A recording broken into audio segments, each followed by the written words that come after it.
This year, 2019, is the 150th anniversary of the birth of Robert Paul. Robert who, you might say. Many people do. But I'm hoping that by the time I've finished, you will have a sense of who Robert Paul was and why I think he both was and is very important and certainly should be much better known. I'm trying to celebrate the 150th anniversary of his birth because I don't see anybody else around who is doing that. No banknotes, no coins, no statues, which one might have hoped for. So this lecture tonight and an exhibition which follows in a few weeks' time and a series of events, books, publications, represent an attempt to register Robert Paul on the English national consciousness. So my theme tonight is really Paul as a Londoner.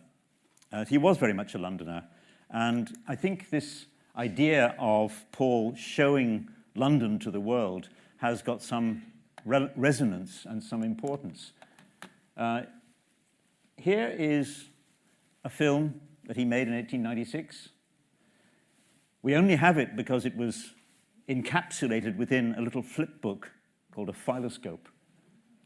So you're not seeing the film as people would have seen it in 1896, but you're seeing that sense of being on the street in London, one of the most exciting cities in the world. And you have to imagine this film being seen not just in London, but being seen all over the world, as Paul's films were. It's very short, but it's a fragment, we're lucky to have it, of the 800 or so films that Paul produced across his career. We only have about 80, so the attrition rate is quite high. Now, this question of his reputation, I think Paul really should be seen in the context of the other Victorian greats that we're familiar with. Faraday, whom he venerated, and in fact he contributed to a big exhibition about Faraday in 1931 at the Albert Hall. Clerk Maxwell, Brunel, Stevenson.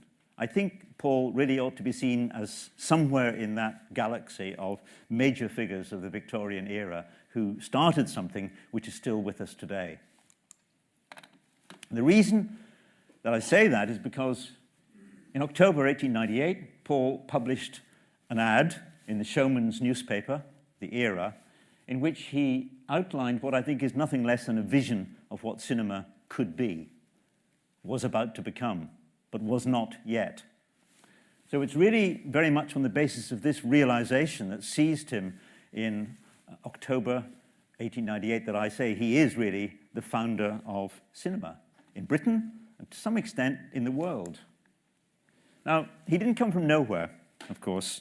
If we look back, we can see a line of innovation, experimentation.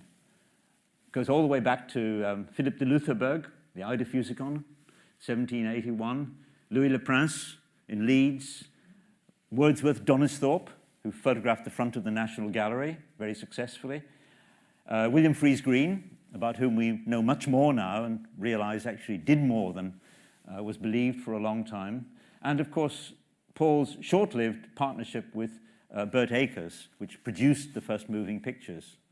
But the interesting thing is that Paul knew nothing about these precursors up to Burt Akers, whom he worked with for 3 intensive months in 1895.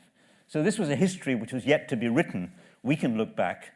Paul, if he owed anything to others, owed particularly to William Dixon, W.K.L. Dixon, who created the kinetoscope for Thomas Edison. That was what got Paul into pictures. So I think if we put him in the context of the other cinema pioneers, Thomas Edison, here's a younger photograph of Edison than we're used to seeing. This is Edison as he appeared at this time in the 1890s. And this is Louis Lumière, again, a younger photograph than we're used to. This is a contemporary gallery of what these young men, as they all were, looked like at the moment when cinema was created. And really, I think Paul belongs with Edison and Louis Lumière.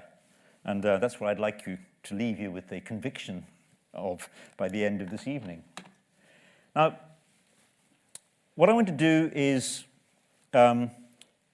focus on Paul as a Londoner, someone whose natural subject matter was London because that's where he had grown up. And in many ways, of course, London was the most exciting city in the world at this time. There's a famous book by Jonathan Schneer called the 1900, the Imperial Metropolis. And it was an imperial metropolis. And Paul was born in Islington in 1869, right there. I only discovered this relatively recently because one of our great early cinema historians had mistranscribed the address. And I thought I'd better check and went back to the birth certificate and discovered that Paul was indeed born in what was then Albion Road, just off Holloway Road.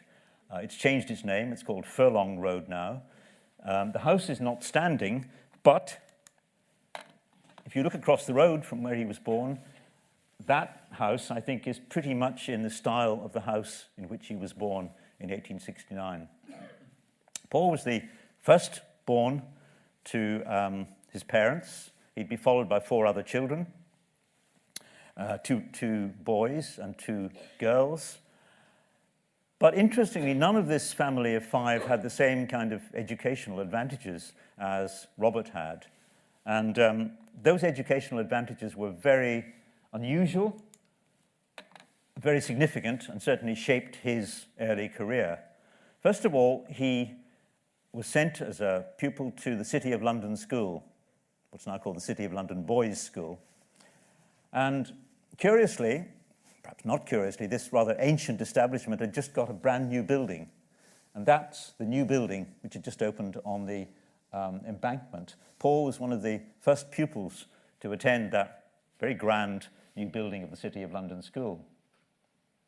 He moved on from there to the very first version of the City and Guilds Technical College. The City and Guilds structure realized that Britain was falling behind in technical education. There was a massive realization in the 1880s that Britain was going nowhere in terms of educating its future technologists and scientists.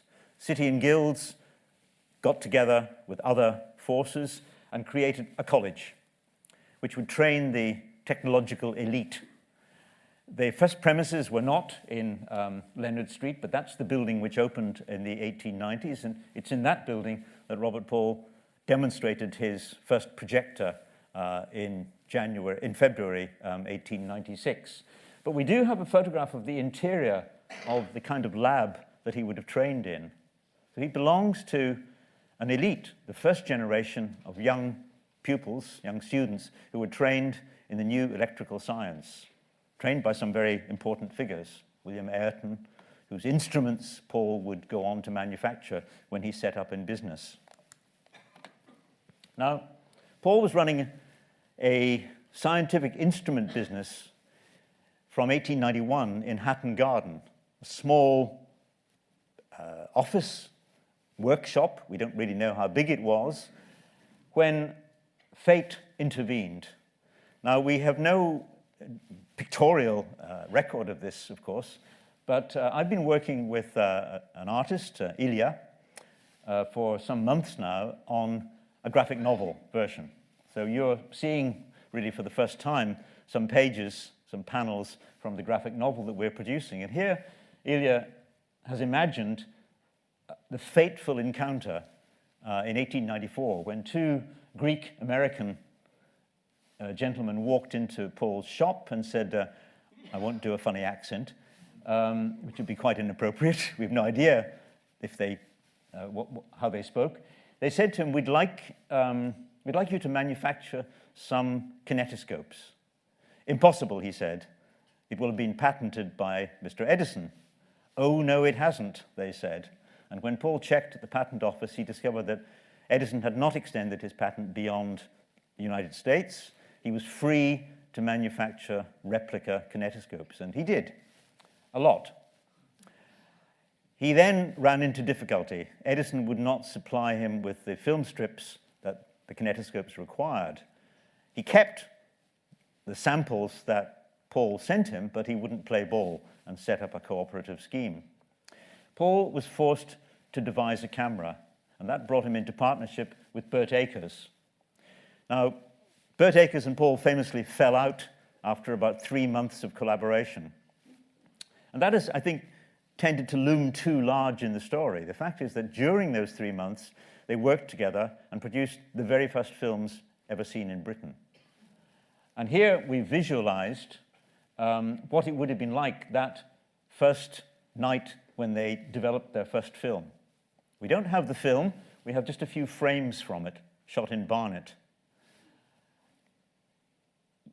We assume, and I think this is quite important in terms of stories of origin, that probably Paul and Akers were together at about midnight when they developed the film, laced it up on the kinetoscope, and saw that it ran. They made a lot of noise.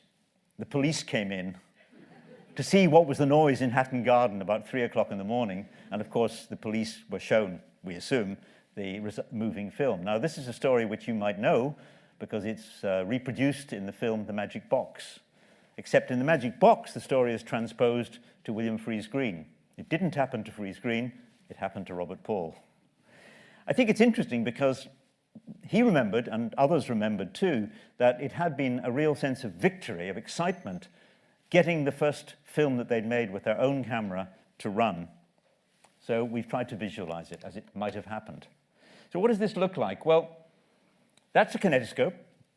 There are no functioning examples of a kinetoscope in Britain, but you can see them in various collections. You can see them in the National Media Museum in Bradford, for instance. This is one of the very first films that they made. And we do have that thanks to the National Fairground Archive in Sheffield, which found the film and has preserved it. It's a very unusual film.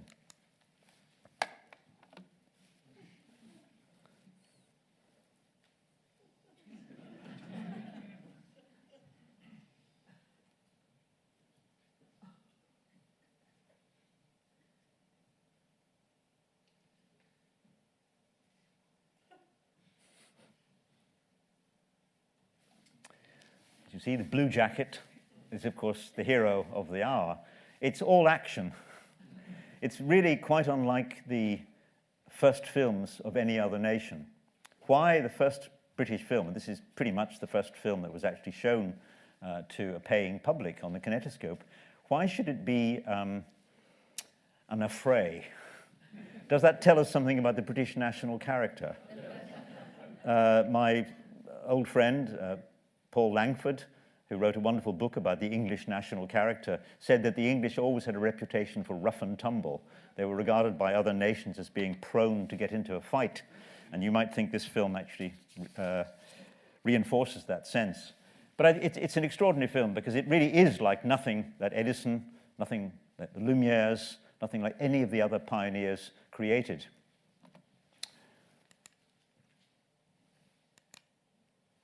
Now, Paul moves out into London after this small number of early demonstration films.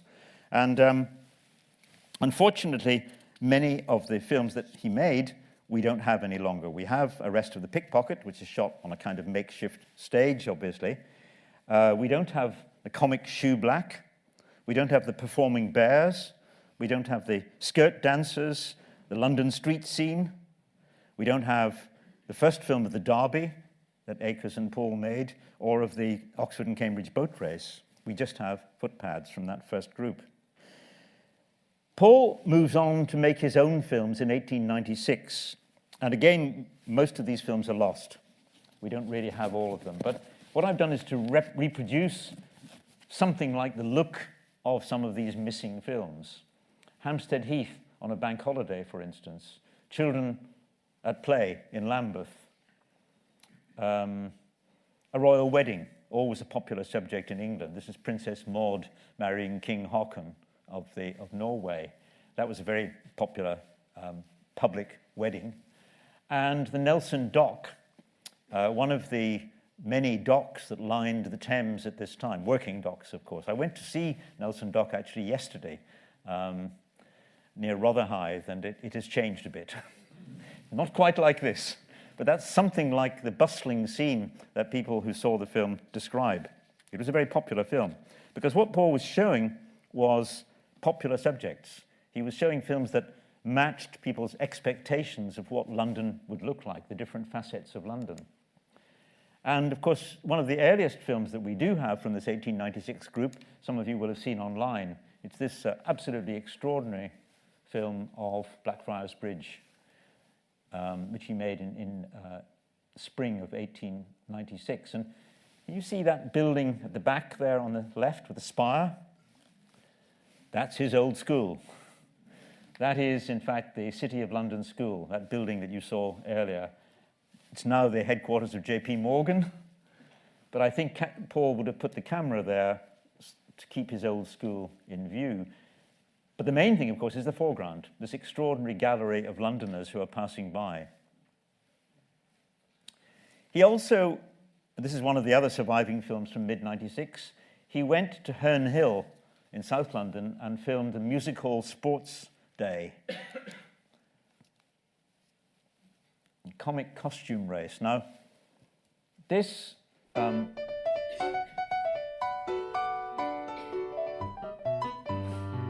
is the musical accompaniment is by Stephen Horn from the DVD that I curated.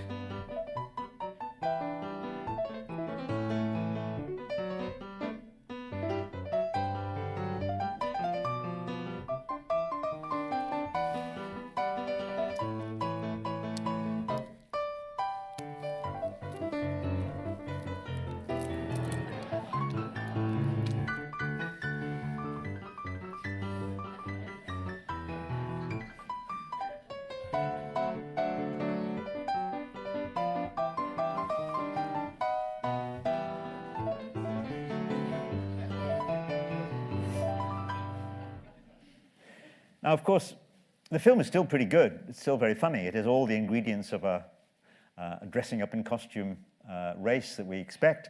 It would have meant so much more to the audiences of 1896 because these were popular music hall performers.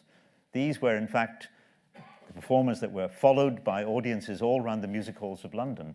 And when this film was shown in the music halls, of course, there would have been people in the audience saying, "Oh, that's such and such a person." They would have recognized them. Obviously, we've lost that. But it shows how important, I think, the music hall was as the kind of venue that Paul's career took off from. He went to start showing his films in the Alhambra Music Hall in Leicester Square in March 1896 as one item on the playbill of attractions. And before many weeks had passed, he was showing in a number of other music halls, probably as many as 5 music halls. He kept a hansom cab waiting on the curb outside, and he raced around the music halls putting on a show in each of them. Must have had a projector already set up. Eventually, he trained some projectionists to do the job for him. But the early months, the early weeks of his exhibition career must have been incredibly hectic. The manager of the Alhambra, Alfred Moule, a very dynamic figure in the music hall of the end of the 19th century, realized that the kind of program that Paul was showing could be improved. So he suggested to Paul that maybe there should be something a little more entertaining made to add to the program. Again, we don't know how this came about, but basically Robert Paul and Moule and 3 of the dancers from the Alhambra went up onto the roof of the Alhambra overlooking Leicester Square, and they shot a film called The Soldier's Courtship in April 1896. This, I think, is one of the great early films. It's something that we should be really proud of, and it should be much better known. It's not been possible to see it until recently, but the Cineteca Nazionale in Rome made a rather remarkable digital restoration of it back in 2010, taking elements from 3 different archives, from Bradford, from Rome itself, and from Lisbon. It shows you how widely the bits of the film had been dispersed. They made an extraordinary restoration, and I'm very pleased to say that thanks to their help, I'm able to show it to you tonight for the first time. This is really the first time this has been seen in Britain since the 1890s. We don't have accompaniment yet, so you have to take it, you have to imagine the kind of accompaniment that would go with it. But here we go, The Soldier's Courtship. I think we should have the lights down, don't you?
There we are. You have seen it. I imagine that when that was shown at the Alhambra, let's just go back and look at the, I think we can stop that. My thanks are due to Irela Nunez, who very kindly made it available, especially for this occasion. Let's just go back and show you the venue in which it was first seen and made, indeed. So that's the Alhambra, where the Odeon Leicester Square still stands, built on the site of the Alhambra. A rather evocative nighttime image from a picture postcard with the Empire Music Hall on the left of that photograph, which is where the Lumiere show was running at the same time. And this is the interior. This is a rather wonderful 1895 or 96 photograph of the interior of the Alhambra. So it's on that screen, as it were, that the Soldier's Courtship would have been seen. And no doubt would have been repeated because it was a first. No one had seen an acted fictional film like that with that sense of performance before. No one had made anything like it. If you look at what Thomas Edison was making in that same month of April 1896, he made a film called The Kiss, but it's a very timid kiss compared with what the two dancers from the Alhambra get up to. And they were very famous dancers in their time. The lady who interrupts their lovemaking, Ellen Dawes, would in fact become Robert Paul's wife a year later. So goodness knows what happened during the making of that film. The musical was important to Paul. It provided him with his first audiences. It stimulated a sense of what an audience was interested in seeing, I think. And it gave him his subject matter, of course, for a number of his films, which featured leading music hall performers and artists. A very curious film from 1896, and again, we know absolutely nothing about why or how Paul filmed this, is actually a film based on a stage play that was running in London at the time, called 2 A.M., or The Husband's Return.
The first historian of British cinema, Rachel Lowe, wrote rather caustically about Robert Paul in 1948 that his films show a certain lack of taste.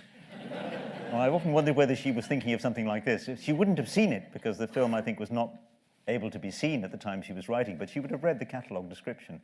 There is something relatively unconstrained about Paul's early films. They show life as it was, as it were. They don't show a kind of, cosmeticized version of it. And I think that's what makes them so appealing to us today. We do get a sense of him trying to put contemporary life on the screen, life in the West End of London.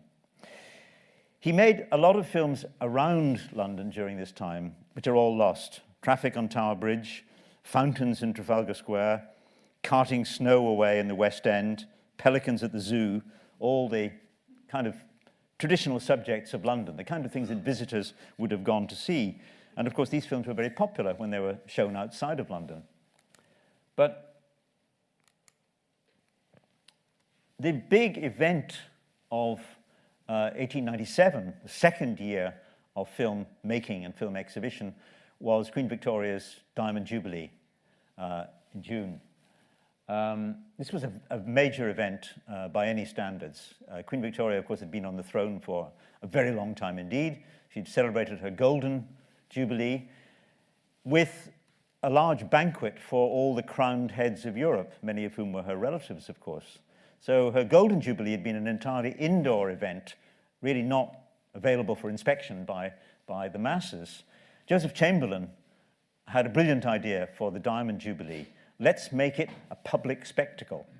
Nothing like this had been attempted before, except for funerals.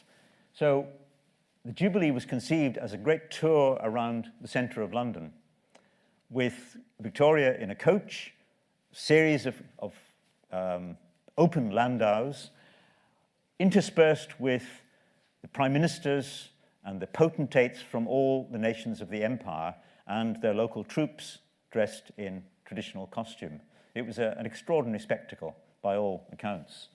And of course, it happened on a sunny day, fortunately. Film companies from all over the world came to film it. This is one of the first great spectacles available for filming, and Robert Paul was there with the others. Now, we have a lot of different representations of the Diamond Jubilee. We have this rather splendid painting, in color, of course, as a painting would be. Most of the films, as far as we can tell, were probably in black and white, except Robert Paul's were certainly hand-colored. And I'll show you one fragment, 2 frames of one of his colored films from the Jubilee in a few moments. But let's have a look at something of what the Jubilee looked like first. This is not actually Paul's film of the Jubilee. This is another set of films, but it's a good extract to show you a sense of what filming the Jubilee was like.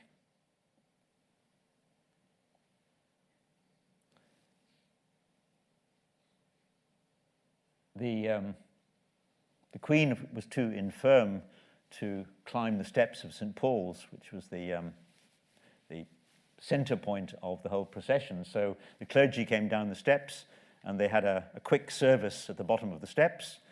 The choir sang. She got back into the coach, and the procession continued. Now, what I find interesting is that this image on the right is the official Diamond Jubilee portrait, which was released to mark the occasion. It's a very composed, very formal, very regal portrait. What you've just seen was the way that most people would have seen the Jubilee in action, as it were, in some of the many, many films that were shot of it. That's Robert Paul. We have very few photographs of him, by the way. That's one of the images of him with the camera that he used to film the Jubilee. And you'll see that there are 2 wires coming out of the camera, which suggest strongly to me that the camera was electrically powered, which would make sense because he was an electrical engineer, but we have no other record of him using an electrical camera at this precise moment. And those are some frames of a fragment of what the film would have looked like in 1897. It's a fundamental mistake to assume that all early films were seen in black and white. Many of them were seen in color, hand-colored or tinted, something like that image you see.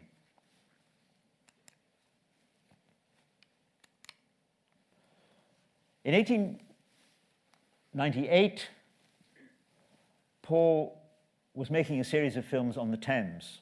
He'd hired a boat, and he was working his way around the Thames, which was very much a working river at this time, of course. So he shot lots of films of different industrial activities around the river. And the climax of this was probably intended to be the launch of HMS Albion in June 1898. He must have timed his route around the river to be there for this much anticipated launch. This was a pre-dreadnought battle cruiser, which had been built at Blackwall on the Thames, and there was great excitement at its launch. It was a new generation of British warships, and of course Britain's navy was one of the great navies of the world, if not the greatest navy of the world at this time. two other companies were there to film the launch of HMS Albion, which was going to have a royal launch. This is an image from one of the other films, Prestwich's film. Bert Akers, Paul's old collaborator, was also there on a distant platform filming this launch. But unfortunately, the launch turned into a disaster. The ship went down the slipway, the bow wave, or the tidal wave it created, swept away rickety scaffolding to one side, and some hundreds of spectators were swept into the river. Chaos, disaster. Paul was on the river and was filming. And we have at least part of the film that he made on that occasion.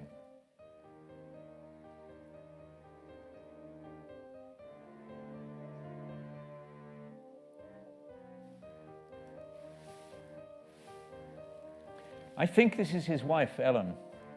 Pretty sure she would have been there for the occasion. This was a great royal occasion. Why shouldn't she come along and see the launch? And the camera sweeps past her.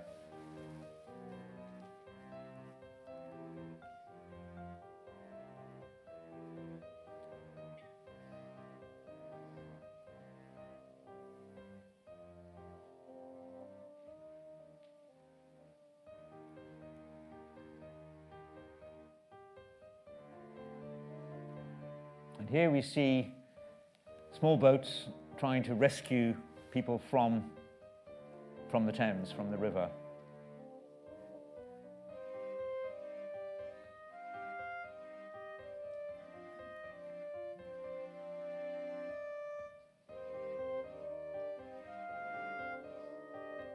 Here we're right in the middle of the rescue operation.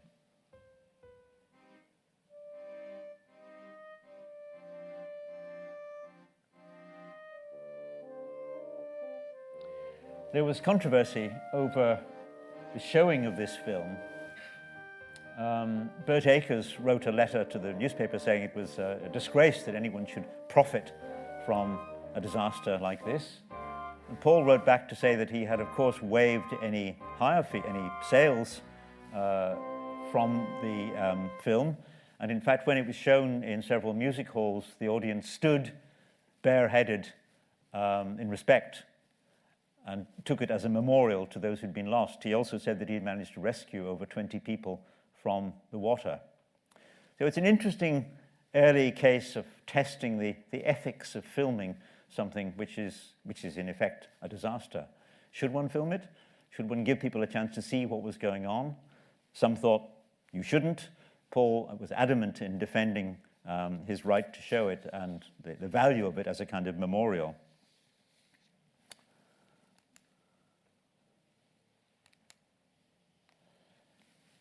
We have a few other films from this period which contain London scenes, and this is one which seems like a foretaste of what is coming just round the corner at the end of the century. This is the reception of the Sirdar at Guildhall in 1898. Now, the Sirdar was the name that was given traditionally to the English head of the Egyptian army. Britain was effectively running Egypt at this time. It was always a British general who was head of the Egyptian army, and Kitchener was the Sirdar. He came home after vindicating the loss of General Gordon at Khartoum, and he was greeted as a conquering hero and given a great reception at Guildhall. And we have the film of him being received at Guildhall. A lot of pigeons there, you can see.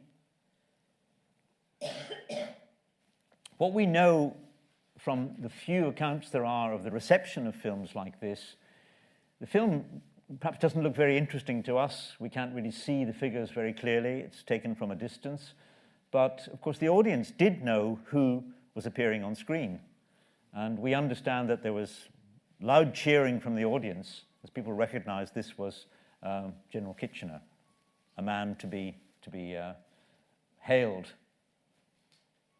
So somehow the audience did know what they were seeing on the screen and was pleased to be taking part in an occasion like this.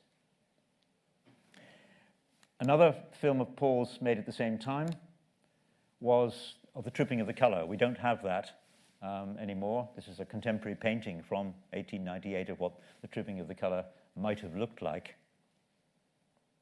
Of course, by 1899, by the end of 1899, Britain was involved in a war, in the South African War.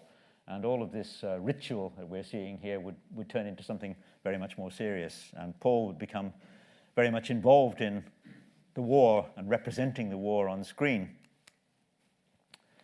But before that happens, at the end of 1898, he decides that something new is needed in producing films for the screen. His business at this time consists of manufacturing projectors, cameras, and films, the whole apparatus that you need to put on a picture show. And he, and I'm sure his wife, Ellen, who of course came out of the music hall, she'd been a dancer at the Alhambra, they must have sat down and decided that it was time to do something really quite daring. So they bought 2 fields in New Southgate, which was about to become Muswell Hill, in the north of London. That's a period map which shows it's pretty rural at this time. And in these fields, next to what is Sydney Road today, you can see it over here, I think, there we are, that's Colney Hatch Lane, and there is Sydney Road going off it, I think. About there, they built a studio. This is really the first studio built in Britain, one of the first studios to be built in the world. We have one photograph of probably the first stage they built, at the top there, and this is the first of the buildings that they constructed to house the processing of films, the dispatch, the packaging, etc. And in this studio, they would go to work to create a remarkable series of films in the autumn of 1898. And this is the ad that I quoted from at the very beginning. Here's another chance to look at it and to see some more of it. The public have been surfeited with trains, trams, and buses. The capacity of animated pictures for producing breathless sensation, laughter, and tears has hardly been realized. A staff of artists and photographers have been at work in North London to produce a series of animated photographs, 80 in number, each of which tells a tale, comic, pathetic, or dramatic. Such clearness, brilliancy, and telling effect that the attention of the beholders should be riveted. I have a feeling that Paul had a hand in writing this. There is something about the decisiveness of the text of his catalogues. This comes very close to the way his catalogues narrate the contents of his films. He was the inventor of the illustrated film catalogue. And about 1898, he starts producing these really very voluminous catalogues, which give a complete synopsis of each film, usually with 1 or 2 photographs from it. And you can hear a very confident tone of voice, which I'm pretty sure is Robert Paul's. And these are 2 images from one of these 80 films. Now, we have none of these 80 films that are described here have survived, which is rather sad. But what we do have is Come Along Do. Come Along Do begins with an old couple sitting outside what is described as an art exhibition, and then something very unusual happens. There's a cut, and suddenly we're inside the exhibition, and the old gentleman is showing an unhealthy interest in a nude statue until his wife comes over and tugs at him and says, "Come along, do." It's an old music hall song. You can find the words online very easily. David Robinson, a great film historian, has shown me lots of examples of Come Along Do as a stereoscope subject, as a song, as a stage sketch, etc. I'm pretty sure that Ellen and Paul would have suggested to Robert that this might make a good subject. There is a suggestion that these 2 characters are played by Robert and Ellen.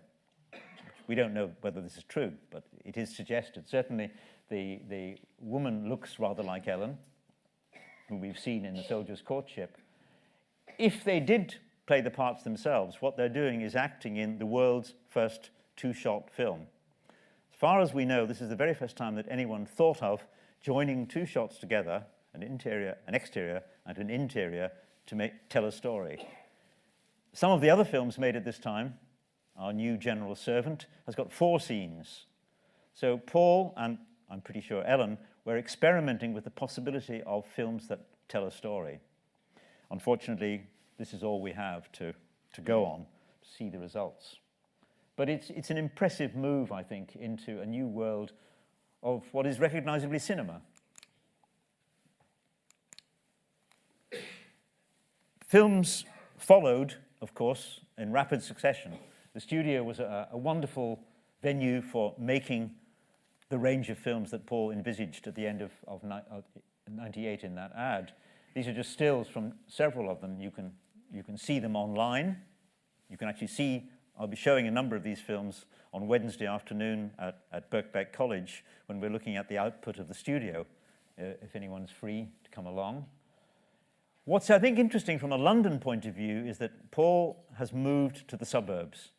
Muswell Hill is rapidly being built up as a suburb, a new residential suburb, no pubs. It's a very proper suburb. And the streets that we see in these films from 1899 onwards are suburban streets. In many cases, they're streets that haven't been made up yet. That's Colney Hatch Lane, which is one of the big roads that leads to the north today. But as you can see, it's pretty sparsely edged with houses at this time. The roads aren't surfaced in the way that we're used to them. So filmmaking in Britain moves into the suburbs, as it did in France and in Denmark and in many other parts of the world. Filmmaking becomes essentially a suburban activity, with the studios being established outside the city centre.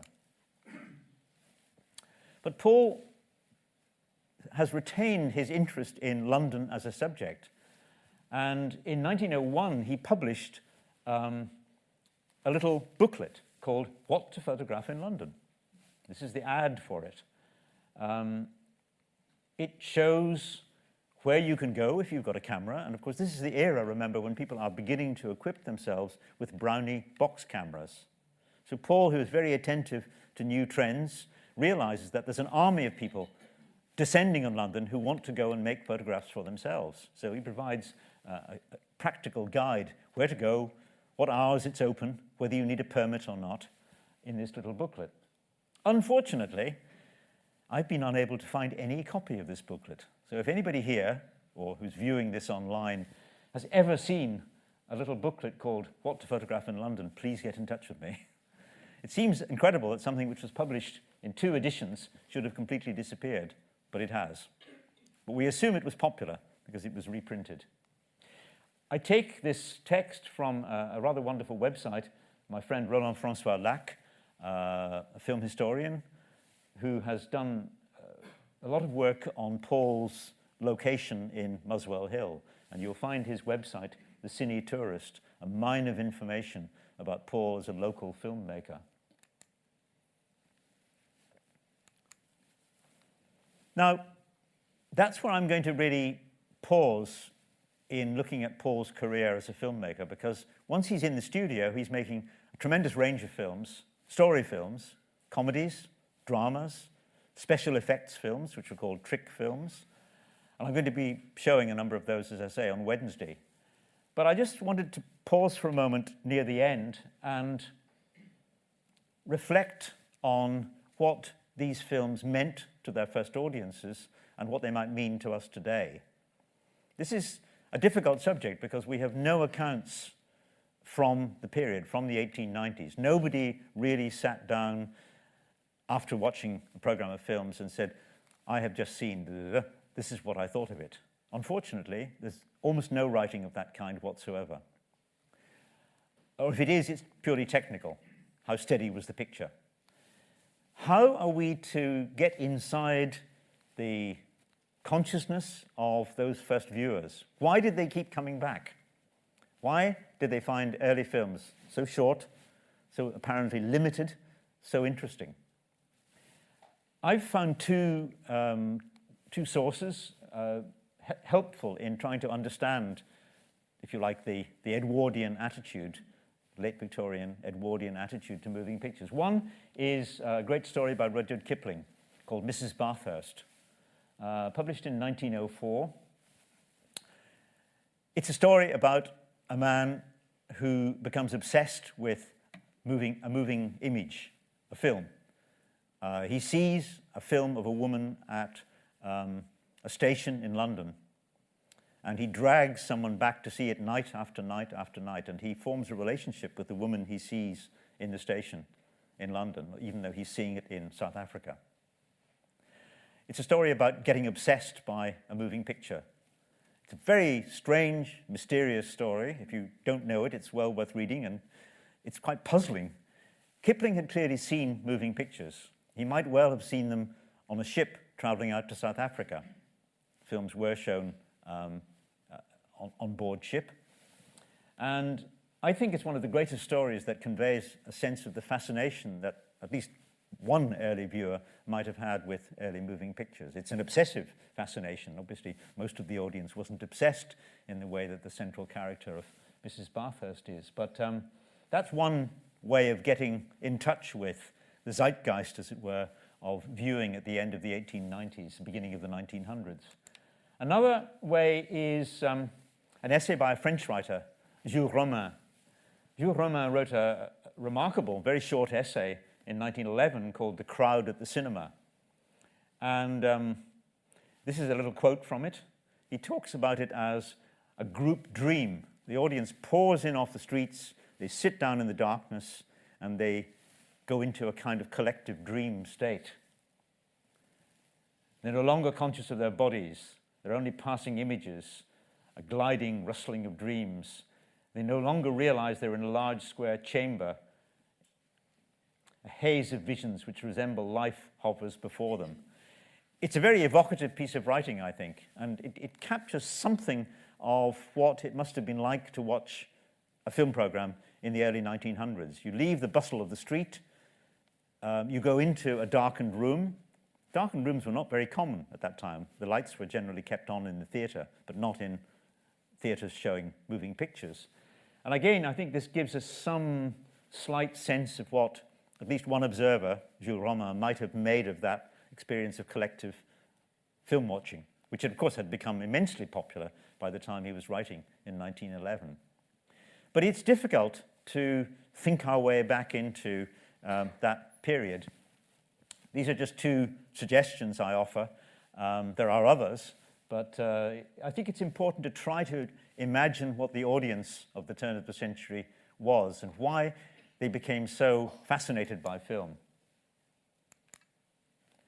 So, as I've said, if you're interested in seeing more about what Robert Paul gets up to, including his trick films, like this film about a seance called Upside Down, or The Human Flies, a rather wonderful trick film, one of the early films made in the studio, we're going to have a program of these at the Birkbeck Cinema on Wednesday afternoon. And Roland-Francois Lac, who I mentioned earlier, is going to come along and join me and talk about his work on what the Muswell Hill studio was like and how the films spill out of the studio into the streets of Muswell Hill at the turn of the century. And you've seen a few panels from the graphic novel that Ilya and I have been working on. This is the cover of the novel. This will appear in April, and it will accompany an exhibition about Robert Paul and his work at Bruce Castle, Haringey's Local History Centre, which will also open at the beginning of April. And I'm hoping this will provide a popular introduction, an accessible introduction to understanding something about the origins of early cinema in Britain. There's a much bigger book on Robert Paul coming later in the year from the University of Chicago Press, but we haven't got there quite yet. So that is another online source of information about Paul and this world of early filmmaking. It's a blog which I started over a year ago, and you'll find it at that address online. I'm just offering these in case you want to pursue any of these subjects in your own time. Obviously, there's not much one can cover in a short lecture like this, but if anyone's got any questions, we do have a little bit of time. So I'd be very happy to answer any questions that I can.